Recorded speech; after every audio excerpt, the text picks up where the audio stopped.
আসসালামু আলাইকুম everyone, welcome to জান্নাত কুকিং চ্যানেল। আজকে আমি আপনাদের সাথে শেয়ার করব খুবই সহজ ও মজাদার রেসিপি। হাতে মাত্র 10 মিনিট সময় থাকলেই ঝটপট তৈরি করে নিতে পারবেন। নাস্তাগুলো তৈরি করতে যেমন সহজ, খেতে হয় অনেক বেশি মজার। বিকেলের নাস্তায় অতিথি আপ্যায়নে বেশ জমে যাবে এই নাস্তাটি। আশা করছি সহজ রেসিপিটা আপনাদের কাছে খুবই ভালো লাগবে এবং সহজও লাগবে। তাহলে মূল রেসিপিতে চলে যাই। নাস্তাটি তৈরি করার জন্য চুলায় একটি প্যান বসিয়ে দিয়েছি আর দিয়েছি 1 কাপ চিনি, দিয়েছি 3 টেবিল চামচ পানি দিয়ে চিনিটা আমি নাড়াচাড়া করে গলিয়ে নিচ্ছি আর চুলার আঁচটা মিডিয়াম আর লোর মাঝামাঝি রেখেছি। এখন চিনিটা গলিয়ে নিয়েছি। চিনির শিরাটা চুলা থেকে নামিয়ে রেখেছি। এখন একটা বাটিতে একটি ডিম নিয়েছি নর্মাল তাপমাত্রার। ডিমটা এখন চামচের সাহায্যে আমি ফেটিয়ে নিচ্ছি।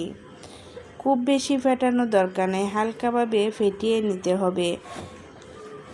এখন এখানে দিয়ে দিচ্ছি 1 কাপ ময়দা।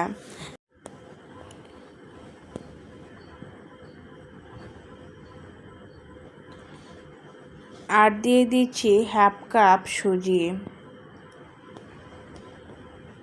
1/2 চামচ বেকিং পাউডার।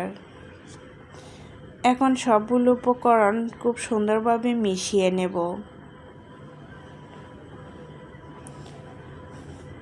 মিশানোটা সুন্দরভাবে হয়েছে। এখন দিয়ে দিচ্ছি চিনির শিরাটা কুসুম গরম ছিল, এরকম গরম দিতে হবে। খুব বেশি গরম শিরা কিন্তু এখানে দেওয়া যাবে না, তাহলে কিন্তু নাস্তাগুলো ভালো হবে না। এখন আমি সুন্দরভাবে মিশিয়ে ডো তৈরি করে নিচ্ছি আর দিয়ে দিচ্ছি খুবই সামান্য লবণটা খুবই সামান্য দিতে হবে, খুব বেশি দিলে কিন্তু খেতে ভালো লাগবে না। এখন আমি সফট একটা ডো তৈরি করে নিয়েছি, এই যে এরকম সফট, হাতে লেগে যাবে এরকম। এখন ঢেকে রেখে দিব 15 মিনিটের জন্য। 15 মিনিট পরে দেখবেন ডোটা অনেকটাই শক্ত হয়ে যাবে আর সুজিগুলো পানি টেনে নিয়ে ডোটা শক্ত হয়ে যাবে আর সুজিগুলো অনেক নরম হবে। ডোটা অনেকটাই শক্ত হয়ে গিয়েছে। এখন ডো থেকে অল্প একটু ডো হাতে নিয়ে আমি গোল শেপ দিয়ে নিচ্ছি। হাতের সাহায্যে এগুলা করা যায়। এখন গোল শেপ দিয়ে নাস্তাগুলো তৈরি করে নিয়েছি। এগুলো ভেজে নেব। চুলায় একটি প্যান বসিয়ে তেল গরম করে নিয়েছি আর তেলটা মিডিয়াম গরম করে চুলার আঁচটা লো আর মিডিয়ামের মাঝামাঝি রেখেছি। এখন নাস্তাগুলো তৈরি করে সাথে সাথে তেলের মধ্যে দিয়ে দিচ্ছি। কিছুক্ষণ হয়ে যাওয়ার পর দেখবেন নাস্তাগুলো ফুলে বড় হয়ে গিয়েছে আর তেলের উপরে ভেসে উঠছে। 1 থেকে 1.5 মিনিট হয়ে যাওয়ার পর নাস্তাগুলো উলটপালট করে দিতে হবে, না হলে এক পিঠ দিয়ে বেশি কালার হয়ে যাবে। চুলার আঁচ কিন্তু বাড়ানো যাবে না। আর নাস্তাগুলো দেখেন ফুলে একবারে বল হয়ে গিয়েছে, উপর দিয়ে ফেটে গিয়েছে। আস্তে আস্তে কালার আসতে শুরু করছে। অনবরত নাড়াচাড়া করে নাস্তাগুলো ভেজে নিতে হবে।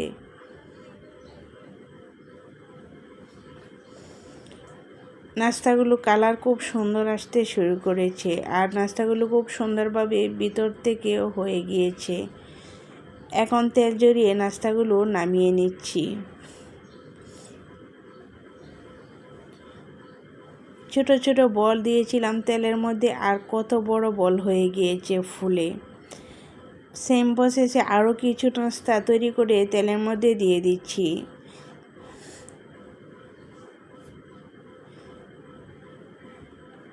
1-1.5 মিনিট পরে দেখবেন নাস্তাগুলো অনেকটাই ফুলে গিয়েছে আর কিছুক্ষণ হয়ে যাওয়ার পর দেখবেন নাস্তাগুলো ফুলে বল হয়ে যাবে। এই নাস্তাগুলো কিন্তু অনেক সুন্দর হয় আর খুব তাড়াতাড়ি তৈরি করা যায়। এখন আমি খুব সুন্দরভাবে ভেজে তেল জড়িয়ে চুলা থেকে নামিয়ে নিচ্ছি। সেম প্রসেসে সবগুলো নাস্তা আমি ভেজে নিয়েছি আর দেখেন নাস্তাগুলো কত বড় হয়েছে আর কত সুন্দর হয়েছে।